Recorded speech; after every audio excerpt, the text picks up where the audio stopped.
Hey, welcome back to A Day in the Life with Stephanie's Bird Barn. My name is Misty. I have a towel on my head. I just got out of the shower. Today, I'm going to do a little something different for my Fix It Friday video. Um, Today, I'm going to talk about mental health, and it can be kind of a hard topic to talk about because it is something that I suffer from personally. So, and I'm pulling up my statistics and stuff right now. So I suffer from really bad anxiety and some severe depression. I'm actually on medication for it. I'm gonna crochet while I talk. It's something that's been going on for the last almost 7 years. When I almost died giving birth to my last son. I was in the hospital for about a month. It took a toll on me. Um, and then the last 4 years of my life, I have suffered not small losses, but really big losses every single year. So, the latest one being my husband passing away. And that has really done a number on me personally. And we just put my cousin Ricky to rest on Sunday. Um, and he took his own life. So I thought that for Fix It Friday today, I would focus on mental health. Um, Anxiety disorders, they are the most common mental illness in the US. It affects at least 40 million adults that are 18 and over. And that's probably not even all of them, because there's a lot of people that do not go and get help for anxiety or depression or anything like that. So, um, it's anxiety and depression, they kind of go hand in hand. If you have anxiety, you are more than likely you have depression. So, and for anxiety, there's a lot of different disorders that are under that. There's the generalized anxiety disorder, there's panic disorder. I also have that. I suffer from really bad panic attacks. Social anxiety disorder, I honestly could qualify for that. I really don't like going out in public or being around people. Some phobias can be under anxiety. Stress, obsessive compulsive disorder, PTSD, post traumatic stress disorder. It affects 7.7 million adults, which is 3.6% of the US population. Women are 5 times more likely to be affected than men are. Rape is a huge trigger for PTSD. And then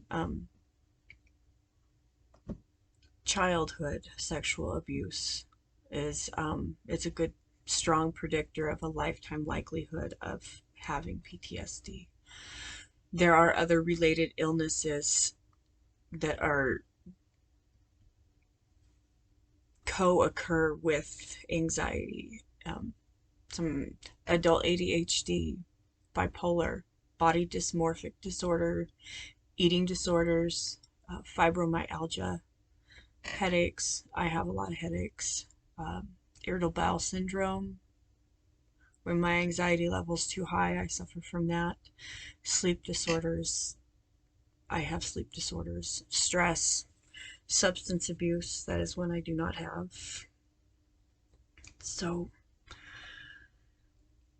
anxiety disorders, they affect 31.9% of adolescents between the ages of 13 and 18.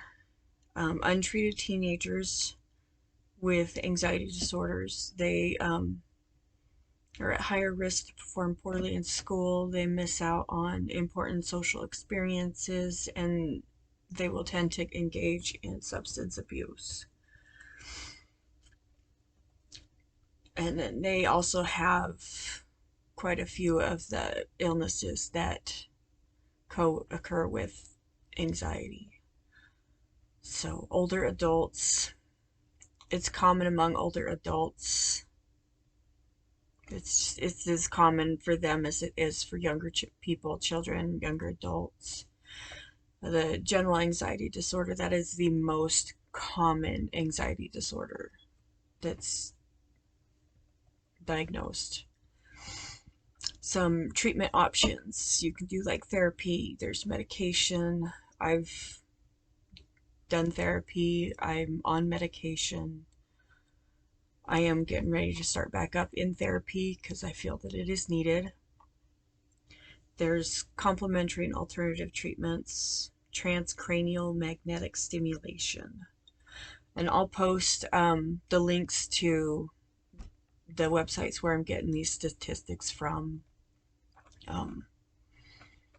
Let's go up here. Some tips for parents and caregivers. Like I said, anxiety disorders for 13 to 18 years old, it's 31.9% of them. You need to pay attention to your child's feelings. Stay calm when your child becomes anxious about a situation or event. Recognize and praise small accomplishments. Don't punish mistakes or lack of progress. Be flexible, but try to maintain a normal routine. Modify expectations during stressful periods, and then plan for transitions. So if they're having a rough morning, allow some extra time for you to get them to school or to daycare. So let's see.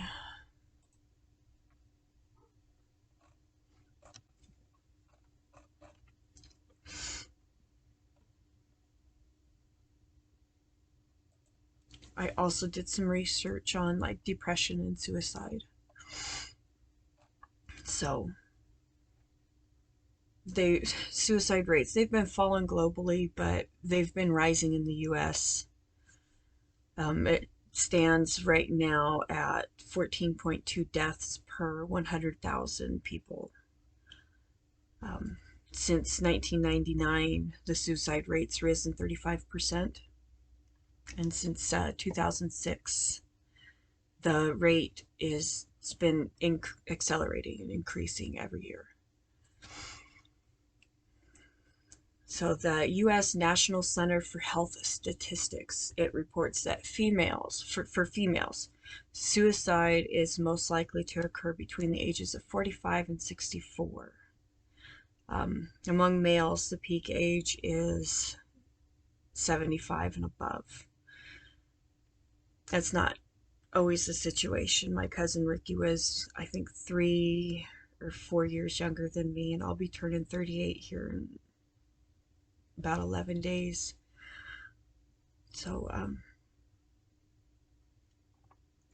for men and women, they found that the rate of suicide is significantly higher in rural areas than in urban ones. Most of those suicides are linked to some form of psychiatric illness, particularly depression. And so that is why I'm talking about suicide prevention. And I'm going to post the phone number for the suicide hotline. If you or anybody else is suffering from anything, to call them. They'll help you. So many people, they'll have like fleeting thoughts of suicide, usually in a difficult point in their life. I'm not gonna lie to you guys, I'll be honest. I'm doing this today because I had those thoughts just recently. And if it wasn't for my sister Ashley, it probably wouldn't be good today. I'm not saying that I would do it, but I did think about it, and she helped me feel a lot better. So if you don't call the suicide hotline, reach out to your best friend. And my sister, she is my very best friend. I hadn't talked to her about anything. So, depression, it impairs cognitive flexibility. So it changes your patterns of thinking and your feeling. Um, and sometimes people that suffer from the depression, they can't see any way out of that current state of mind or envision anything better than what they're doing right now. And so there's something else here that I wanted to say. Okay. I can agree with this statement that they said. I'm going to read it word for word. Suicide, some observers believe, is less an attempt to end one's own life than to escape the mental pain of endless negative thoughts, reliving life's failures and defeats, enduring constant self-recrimination, and envisioning only bleakness ahead, which are the hallmarks of depression. And I 100% can agree with that statement.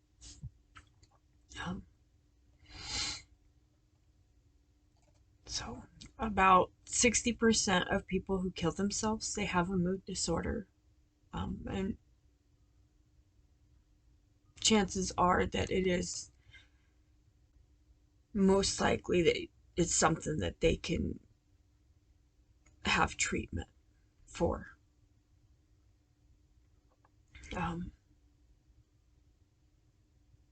There's so many things that play roles in leading up to it. So many. Loss of a job, or loss of a relationship, your health.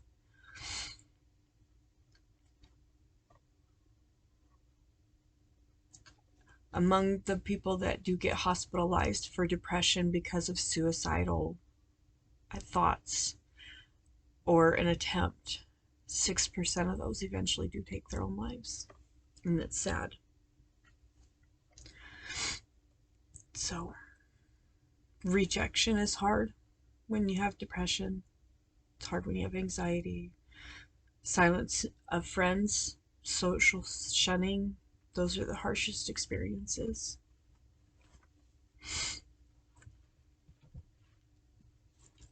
So, I just thought that I would I know I'm kind of all over the place with this. It's just,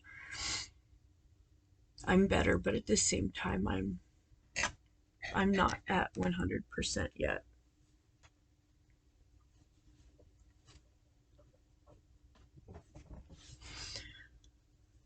It's going to take a while to be there. Like I said, over the last 4 years, I have suffered a huge loss every single year, starting with my mom, my grandma,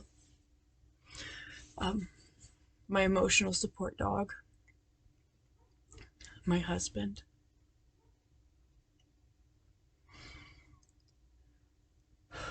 And so I do encourage you, if you are experiencing thoughts of suicide, or if you are struggling from any form of mental illness, whether it be anxiety or depression, that you go and get some help. It is not weak of you if you go and you get counseling. You are not weak or doing anything wrong if you start on medication to help yourself. Just do it. You'll feel 100 times better when you do it. So I'll post the links at the end of this video. I'm going to post the number for the suicide hotline. Use them if you need them. So, and I'll be back next week and we'll actually fix something physical, fix something. So don't forget to like and subscribe to my video. We'll see you back here next time.